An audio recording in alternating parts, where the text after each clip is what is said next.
Hello friends, नमस्कार। आज हम बात करते हैं एनटीपीसी कट ऑफ के बारे में। दोस्तों, मैं आपको पूरी डिटेल के साथ बताऊंगा क्या रहने वाली है कट ऑफ, कहाँ तक रहने का अनुमान है, पूरा मैं आपको पूरा एनालिसिस करके बता रहा हूँ। ठीक है दोस्तों, आप ये वीडियो पूरी देखना, तभी आपको पता चलेगा कि क्या कुछ कट ऑफ रहने वाली है। इस वीडियो में हम बात करने वाले हैं फेज 4 कब तक होगा, कट ऑफ क्या रहेगी, और जो नॉर्मलाइजेशन है, नॉर्मलाइजेशन किन शिफ्ट में ज़्यादा होने की संभावना है। नॉर्मलाइजेशन में 20 से 30 नंबर भी पढ़ सकते हैं दोस्तों। इन सभी मुद्दों पर हम करेंगे अभी बात। क्या 55% तक जिनके बन रहे हैं उनका भी सिलेक्शन हो सकता है, तो इन सभी मुद्दों पर दोस्तों हम करते हैं बात। सबसे पहले हम देखते हैं पिछले साल की कट ऑफ क्या रही थी, मतलब पिछले साल क्या पोस्ट थी और क्या कट ऑफ रही थी। तो चलिए दोस्तों, पिछले साल जो कट ऑफ रही थी उसमें लगभग कहिए कि 70% बता रहे हैं कि 80% बता रहे हैं। तो दोस्तों 80% 70% का मतलब ये नहीं है कि 70 नंबर लिए थे, नहीं, ये नॉर्मलाइजेशन के बाद के नंबर है। 70% 80% नंबर मेरिट कैसे रहती है? 80% अगर कोई बंदा 95 क्वेश्चन करके आता है तो उसके भी मुश्किल से 80 बचते हैं। इसलिए 80 की मेरिट रही है नॉर्मलाइजेशन के बाद में है, यानी जिनके टफ शिफ्ट था 20 से 30% नंबर बढ़े थे उनके है। तो इसलिए इतनी मेरिट 75-80 वाली बात कोई बात नहीं है। अब बात करते हैं पिछले साल की वैकेंसी के बारे में, मतलब पिछली वैकेंसी के बारे में। 2016 में जो वैकेंसी आई थी उस वैकेंसी में दोस्तों टोटल नंबर ऑफ पोस्ट थी 18,252। इतनी पोस्ट थी, ठीक है। और फॉर्म कितने भरे गए थे? फॉर्म भरे गए थे तो दोस्तों 92 लाख फॉर्म, ठीक है। पिछली बार की ये बात है। लेकिन 18,252 में भी लास्ट में जो पोस्ट है वो कम कर दी गई थी, और पोस्ट कर दी गई थी 14,023। इतनी पोस्ट थी और इतने थे फार्म। 92 लाख फार्म थे, 14,023 पोस्ट थी, ठीक है दोस्तों। 18,000 नहीं थी, 14,000 ही पोस्ट थी, 14,023 पोस्ट थी, और 92 लाख फॉर्म भरे गए थे। हम देखते हैं 14,200 में 14,200 पोस्ट थी, ठीक है दोस्तों। 14,023 पोस्ट थी, सॉरी 23 पोस्ट थी। और टोटल कितने थे? टोटल कैंडिडेट कितने? 92 लाख कैंडिडेट। इसको अगर आप डिवाइड करते हैं तो लगभग 650 के लगभग पर सीट पर एक कैंडिडेट था। तो इतने कैंडिडेट थे पिछली बार एक सीट पर, तब जाके 70-80% मेरिट रही थी, वो भी नॉर्मलाइजेशन के बाद थी।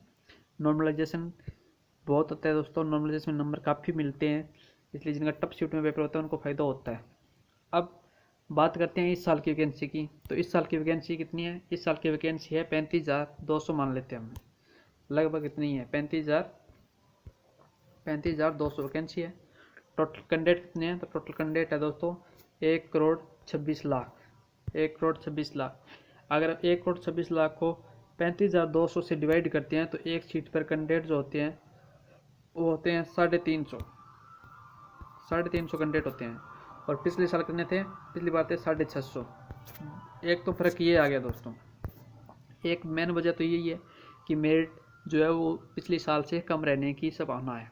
अब मैं जिनको जानता हूँ या जिन्होंने जो मेरे ग्रुप से जुड़े हैं, मैंने सबको पूछा था कि आप कितने क्वेश्चन करके आए, तो लगभग सभी बोल रहे हैं सर हम करके आए थे 80 क्वेश्चन करके आए थे। अब जिनके 80 क्वेश्चन किए, 80 क्वेश्चन जिन्होंने किए हैं, अब 80 में बोले कि सर 80 तो किए हैं लेकिन उनमें से लगभग 15 क्वेश्चन गलत हो रहे हैं। 15 क्वेश्चन गलत हो रहे हैं उनके, 15 क्वेश्चन गलत हो रहे हैं, मतलब कितने बच्चे? 65 बच्चे। अब 65 में से अब कई सवाल होते हैं वो हमें नहीं पता होता, गलत हो जाते हैं, वो ऑप्शन चूज करते टाइम ही हो जाते हैं, या कैलकुलेशन में थोड़ा बहुत गलत हो जाते हैं, तो एक दो और ही ज़्यादा हो जाते हैं, ठीक है दोस्तों। तो आपको ये पता होना चाहिए कि अगर कोई 85 क्वेश्चन करके आया है, 85 क्वेश्चन अगर कोई करके आया है तो उसके 15 तो हो गए, कितने बच्चे? 65। 15 के 3 और गए, 15 के 5 नंबर और गए, जो 1/3 की जो है मार्क्स, 1/3 की 5 और गए, तो 5 ये कितने बच्चे? 60। अब 80 जो करके आया उसके 60 नंबर बच रहे हैं। हो सकता है 1-2 नंबर और ही कम हो सकता है, पर जो 80 करके आया उसके 60 बच रहे हैं, ये तो कन्फर्म है। अब जो करके आ रहा है, जो मतलब 60 से 65 अगर 100% एक्यूरेसी के साथ कर रहा है, 65 कर रहा है, 61 कर रहा है, 62 कर रहा है, तो वो 80 वाले से बेटर है कि नहीं दोस्तों? आप बताओ अगर आपको नहीं लगता तो, क्योंकि जो गलत कर देते हैं पता नहीं लगता। ये मैं ये नहीं कहता जो 80 करके आ रहा है वो सारे फेंक के आ रहा है या वो ऐसे ही टप्पा लगा के आ रहा है, ऐसा कुछ नहीं है। हो जाता है दोस्तों, कई बार लगता है ये क्वेश्चन सही है लेकिन वो गलत हो जाता है। और अगर आप इतने अटेम्प्ट करते हो तो इतनी गलती होना कोई ज़्यादा बड़ी बात नहीं है, हो जाती है गलती। इसलिए जिनका बचता कितना है 65, 65 के बाद 60, 60 बचता है और जो 65 करके आता है उसके पूरा 65 बढ़ता है अगर वो 100% एक्यूरेसी के साथ करता है तो इसलिए दोस्तों आप जितना करके आओ उतना एक्यूरेसी के साथ करके आओ। अगर 80 भी करके आ रहे हो कोई बात नहीं, मेरिट इससे ज़्यादा नहीं जाने वाली है, मेरिट 60 के आसपास ही रहने वाली है। अब अगर बात करता हूँ मैं मेरिट की, तो दोस्तों मेरिट जनरल कैटेगरी की मैं बता देता हूँ। मेरे हिसाब से जनरल कैटेगरी की मेरिट रहने वाली है 60 नंबर, 60 नंबर। अब जिनके कोई हार्ड शिफ्ट में इनके 60 नहीं बढ़ रही है तो उनके बढ़ भी सकते हैं, लेकिन ये ही रहने वाली है जनरल की कट ऑफ, आप मान के चलो इतनी रहेगी।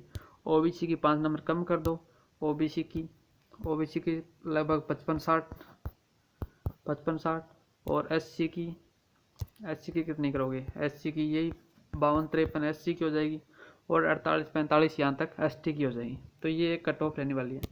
अब बात करते हैं अभी नॉर्मलाइजेशन नंबर किसके बढ़ेंगे, नॉर्मलाइजेशन में नंबर किसके बढ़ेंगे। तो दोस्तों नॉर्मलाइजेशन में नंबर है वो मुझे लग रहा है कि जो फर्स्ट शिफ्ट जो जिनके स्टार्ट में फर्स्ट फेज में जिनका एग्जाम था उनके नॉर्मलाइजेशन के नंबर बढ़ने की पूरी संभावना है। क्योंकि दोस्तों आप देखोगे टेस्ट का लगभग वही सिस्टम चल रहा है, वही चीज़ें पूछ रहे हैं। अगर जीके में स्टार्ट से योजनाएं पूछनी शुरू की तो वो योजना ही पूछे जा रहा है, लगभग कोई ज़्यादा चेंजिंग नहीं हो रही है। मैथ तो ईजी आ रही है, पहले भी ईजी थी अब भी ईजी आ रही है, रीजनिंग भी ईजी आ रही है। पर जो पहले पूछा था उनको आइडिया नहीं था कहाँ से क्वेश्चन आ रहे थे, वो मतलब अंदर डीपली भी पढ़ के गए थे, उन्होंने टाइम वैसे ज़्यादा ख़राब किया था और ऊपर से नहीं पढ़ा तो हो सकता है वो उन्होंने नहीं पढ़ा हो। इसलिए दोस्तों ये ध्यान रखना कि जो नॉर्मलाइजेशन है, जो नॉर्मलाइजेशन का जो फ़ायदा है वो मेरे हिसाब से जो स्टार्ट की शिफ्ट थी उनको मिलना चाहिए, क्योंकि उनको नहीं पता होता क्या आ रहा है। अब तो ऑलमोस्ट सबको पता है कि हाँ ये चीज़ पूछ रहा है, वो उसी की अगर ढंग से एनालिसिस करके कोई पढ़ के जाता है बंदा तो वो आराम से पेपर अभी भी क्रैक कर सकता है। अगर उसके पास 15 से 20 दिन हो तो भी वो, अगर पहले थोड़ी बहुत तैयारी हो और 15 से 20 दिन हो तो भी वो पेपर को समझ के एनालिसिस करके उसको टेस्ट को मतलब CBT 1 को तो वो अटेम्प्ट कर देगा, निकाल देगा, ये मुझे लगता है। इसलिए मुझे लगता है जो फर्स्ट शिफ्ट थी जो मतलब 28 से स्टार्ट था और 2-3 तारीख तक जो पेपर था उस शिफ्ट में नॉर्मलाइजेशन होगा और 20 से 30 नंबरों का फ़ायदा उनको होगा। उसके बाद भी हो सकता है हार्ड शिफ्ट आई हो तो उनको भी फ़ायदा होगा।